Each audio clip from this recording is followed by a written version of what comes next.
Welcome to the Real News Network. I'm Paul Jay in Baltimore. And Baltimore, that's the city, is leading the charge of American cities suing some of the big banks because they manipulated the LIBOR rate.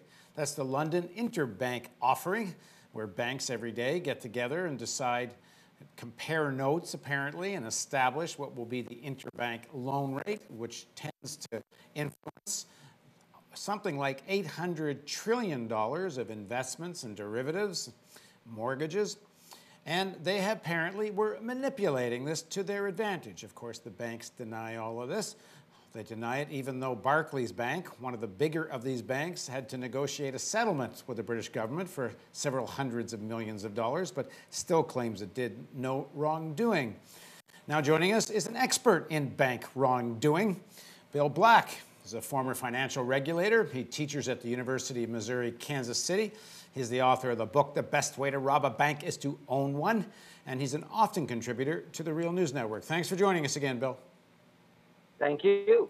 All right, so the banks are saying that they didn't manipulate this rate, even though Barclays made this settlement, but still the American banks are claiming they didn't do anything of the kind. And they're saying one of the main accusations against the banks is that they lowered rates in a manipulative way and raised them. But in some ways, the accusation coming from Baltimore and some of the other cities is that they lowered rates. And the banks are saying, well, how would it be in our interest to lower rates when we would have made less money on the loans we were lending out? They're suggesting it would have been a wash, so why do it? So take us through this. So there are two different ways in which LIBOR was manipulated according to the admissions from Barclays and the documents that have been revealed. One way that it was manipulated was to help the trading positions that the banks had. So the banks are massive banks. Barclays is a $1 trillion bank. And of course, it's doing all kinds of trades. Well, those trades would be helped if interest rates were reported to be higher or lower, because that would move the LIBOR rate. And their investments are based or indexed off of the LIBOR rate. And so the emails demonstrate conclusively that that's exactly what Barclays did, that they would put in false statements to the British Bankers Association, which is the group that compiles LIBOR, claiming that they could borrow money from other banks at a certain rate. But that statement would not be true. It would be manipulated to maximize the value of the trading position. And that makes the banks look stronger than they really were and allows them to borrow money elsewhere in the financial markets, which they can then go and play in proprietary trades and derivatives trading and all the various subprime nonsense that was going on. Is that part of the story? It's actually worse than that. This isn't an accounting fraud.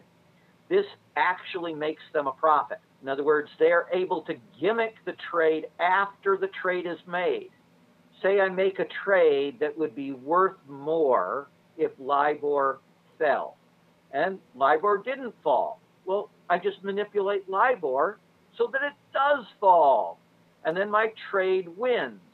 So I can take a losing bet and change it into a winning bet. So this comes, of course, at the expense of whoever is on the other side of the trade. And often that and sometimes that's a city like Baltimore. It could be a city like Baltimore. It could be anybody. It could be other banks as well. So that one is, no one even attempts to defend that other than some people who claim, well, it must have been sort of a wash. They were cheating some people and helping others. That's insane. As you said, we're talking about manipulating things that change the transaction for hundreds of trillions of dollars of investment. Now, to explain the process, there's a daily morning phone call, and representatives of the biggest banks are on it, and they wink, wink, nudge, nudge. What is the wink, wink, nudge, nudge? What exactly do they do? Well, they're not supposed to wink, wink, nudge, nudge. They're supposed to report what it actually costs them to borrow from other banks of their ilk on a short-term basis in a particular currency. And then the British Bankers Association takes those and it tosses out the highest rates, and it tosses out the bottom rates and does sort of an average of the ones that are left. And it's published as LIBOR. So, LIBOR might be 2% as denominated in US dollars for overnight money. And might be 2.5% denominated in Swiss francs for 7-day money, that type of thing. What the key is that LIBOR is used to index interest rates wherever the interest rates vary with changes in the economy. This is supposed to protect you against inflation and the interest rate risk that comes from inflation or deflation, for that matter. And LIBOR is by far the largest index in the world, so it's used, as I said, in hundreds of trillions of dollars of transactions. Plus, many of these transactions can be quite long-term, including U.S. and Canadian mortgages and such, and United Kingdom mortgages.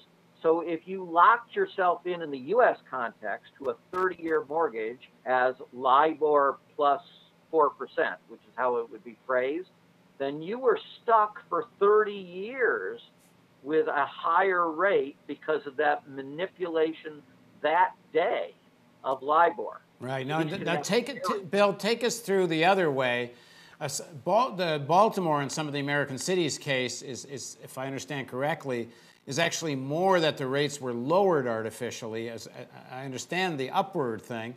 How does Baltimore lose money when the rates go down? Okay, so this is the second type of scam that Barclays has admitted to.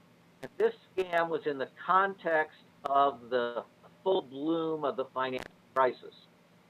And during the full bloom of the financial crisis, LIBOR was looked at as the equivalent of a thermometer that showed how bad the fever was at these very large banks from their consumption of these toxic mortgages. And the idea was, if it cost you a lot of money to, more money to borrow from your nearest rivals who presumably knew you best, well, they would only be demanding that higher interest rate if they knew you were sicker. And so LIBOR was supposed to be this objective measurement that showed how sick the banks were. So the idea was to manipulate LIBOR artificially down so that it was as if you were reporting, I have hardly any fever at all. I'm really quite good. Now, the controversy in particular is, did the British banking authorities and the British government encourage the banks to manipulate LIBOR downwards during the heyday of the financial crisis? Right. All right, so let's pick up again with Baltimore. So why does Baltimore lose money when they manipulate the rate down? So Baltimore and anybody else who bought a security that paid interest that varied depending on, it was indexed off of LIBOR. Say they entered a deal where they got LIBOR plus 4%. Well, if you artificially deflate LIBOR's rate, then they get less money in Baltimore. This is Baltimore then takes some of its money, it parks it in bonds of some kind, and it earns money the higher the rates are. So if rates go down, the yield back on the bonds to them is less, and Baltimore's out millions of dollars. And this is a city that probably no one needs to be reminded is closing recreational centers. So a few millions of dollars makes a big difference. So is that right? That's correct, although it didn't have to be just bonds, and probably larger with various kinds of financial derivatives. And so cities and localities and industries often try to protect themselves against interest risk interest rate risk and inflation. In a situation where they're getting a fixed rate of interest, they will enter into what's called an interest rate swap.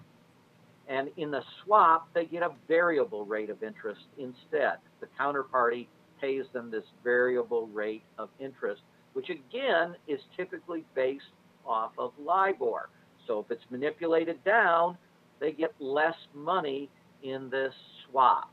And there are trillions of dollars of these swaps. And so everybody that purchased the variable interest rate portion of these swaps got less money because of the manipulation of LIBOR during the acute phase of the crisis when everything was going crazy, which was a long time, a couple of years, times hundreds of trillions of dollars. Right. You can see you can get massive damages. Right. Okay. Now, apparently this practice began perhaps in 2005 and such. In 2007, the New York Times reported on Friday that an employee from Barclays informed the New York Fed, then headed by Tim Geithner, that this was going on. And apparently there was more information came from Barclays to the New York Fed in 2008. So I guess a two-part question here. One, is this essentially a criminal conspiracy between these banks? And two, is it possible that Geithner is going to be implicated in all of this? Start with one.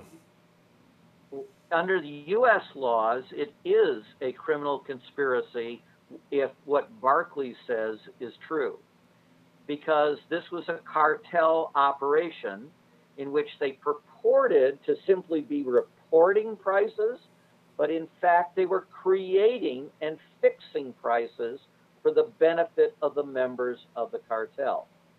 So we have to be a little careful about pronouns when you say it began in 2005. We think what began in 2005 was the first type of manipulation that I described, which is where the banks manipulate LIBOR either up or down to make their trading positions more valuable. So that began, according to news stories that are out, at least as early as 2005. And of course, this is without much discovery or investigation of the other major banks. So this date could get pushed back quite a bit. In 2007, the New York Fed was, which is where Geithner was the president, was informed by Barclays traders that the rate was being manipulated down. So this is when the crisis has begun, and the New York Fed is then informed on additional occasions by Barclays that the rate's being manipulated down. And the New York Fed certainly takes no effective action. The New York Fed has not really said what it did, other than some, vague stuff that we looked at it or, something. But they don't appear to have made criminal referrals. That's going to be a key question. Did they make criminal referrals on all of this to the Justice Department? And so if this is going to be pursued in a way you think it should be pursued, what are the next steps by the Justice Department or the regulators who, I mean, it's not like they didn't know. We know one of the main regulators of all this is the New York Fed, and they did know. So it's not like the regulators didn't know about this. And worse, the story in Barclays' story is that the Bank of England encouraged them and indeed pressured them to, them being Barclays, to provide artificially lowered rates to make the British banking system look safer. If that's true, then it's very difficult for British authorities to prosecute. And it may be true for the New York Fed, too, for the same reasons. That's right. So if the New York Fed screwed up our ability to prosecute by not taking any action against Barclays, well, that's not a crime by Geithner, but it's certainly something where he should resign immediately for that additional screw up to all the other. I mean, he was an abject failure as a regulator. What we haven't explained at this point is, while this is the London interbank offered rate, LIBOR, there are American banks participating in the creation of LIBOR.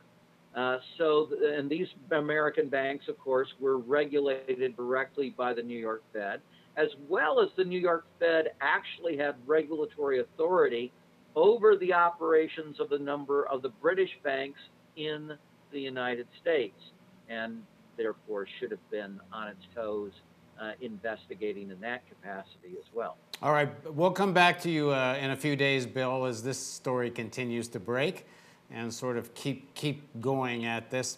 Thanks very much for joining us. Thank you. And thank you for joining us on the Real News Network. And don't forget the donate button over here, because if you don't click that, we can't do this.